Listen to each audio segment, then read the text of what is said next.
Bismillahirrahmanirrahim. Assalamualaikum warahmatullahi wabarakatuh, pendengar Radio Suara Palestina. Hari ini tanggal 20 November tahun 2014. Masih atau kembali bersama saya Abdina Onim, penyiar Radio Suara Palestina yang tentunya sampai dengan saat ini masih menetap di Gaza City. Dan detik ini sudah kami siapkan beberapa berita terkini terkait kondisi Masjidil Aqsa dan jalur Gaza Palestina. Berikut ini ringkasan berita. Otoritas Palestina kembalikan pemukim Zionis yang ditahan warga Nablus, tepi barat. Perintah yang sangat aneh, pihak Arab desak kami diam soal Masjidil Aqsa, kata seorang syekh asal Palestina. Sejumlah rumah dan warga diserbu ditangkapi di Jenin dan di Bethlehem. Mesir akhiri penghancuran 800 unit rumah di perbatasan Gaza dan Arafah, Mesir. Dan inilah berita selengkapnya. Otoritas Palestina kembali pemukim Zionis yang ditahan oleh warga Nablus. Warga distrik Kishrah Selatan Nablus tadi pagi berhasil menahan 2 Zionis saat mereka menyerang distrik. Kemudian datanglah keamanan otoritas Palestina dan mengambil keduanya lalu diserahkan ke pihak Israel. Saksi mata mengatakan sekelompok pemukim Yahudi Yeshha Kudesh yang terdapat di wilayah Kashrah Selatan Nablus, mereka menyerbu wilayah tersebut kemudian dihalau warga hingga terjadi bentrokan sengit. Akhirnya mereka dapat dikalahkan, 2 diantaranya dapat ditahan. Selang setengah jam kemudian datanglah keamanan otoritas Palestina dan menahan 2 orang Zionis tadi lalu diserahkan ke pihak Israel. Sebelumnya terjadi bentrokan sengit antara kedua belah pihak di selatan distrik menyusul pembagian surat penggusuran 6 sumber air milik warga Palestina di kawasan tersebut. Sebuah perintah yang sangat aneh dari negara Arab, yaitu pihak Arab mendesak kami diam soal Masjidil Aqsa. Syekh Raid Salah, ketua gerakan Islam di wilayah jajahan 1948 mengatakan, sebagian pihak Israel mendesaknya agar diam terhadap apa yang menimpa Masjidil Aqsa akibat penodaan Zionis selama ini. Ia menjelaskan hal ini dalam wawancaranya dengan salah satu pembawa acara, Ahmad Mansur, dalam program Tanpa Batas di Al Jazeera TV yang ditayangkan televisi Al Jazeera tadi malam. Ia mengatakan Israel telah mengeluarkan Yayasan Kemakmuran Al-Aqsa dari Undang-Undang Zionis. Setelah program-program yang real di Masjidil Aqsa seperti kajian ilmu dan aksi dalam melindungi masjid tersebut dari gempulan Israel. Kesempatan emas, Syekh Raid Salah menyebutkan satu-satunya solusi untuk mengatasi apa yang terjadi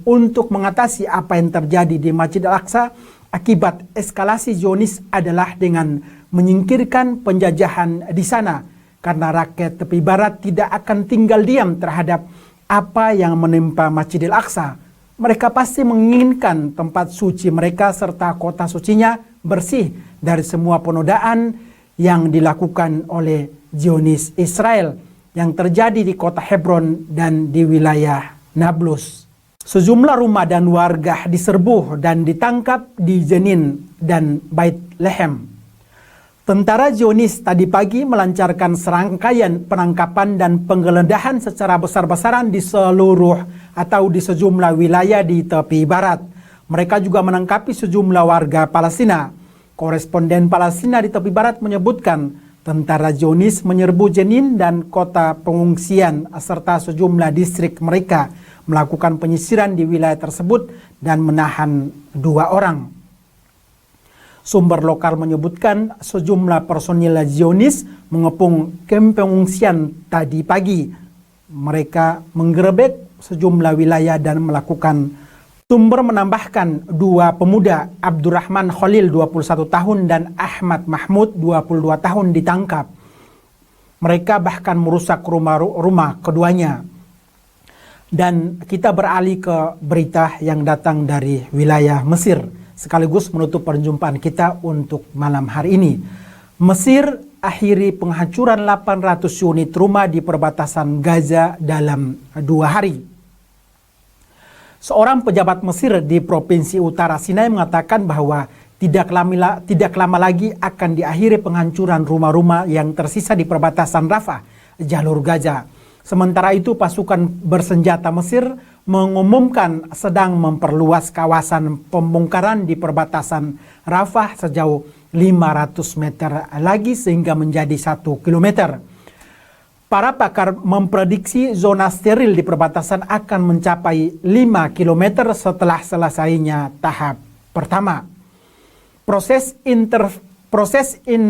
inventarisasi lapangan di daerah perbatasan membuktikan bahwa ada 802 unit rumah yang dihuni oleh 1.156 keluarga.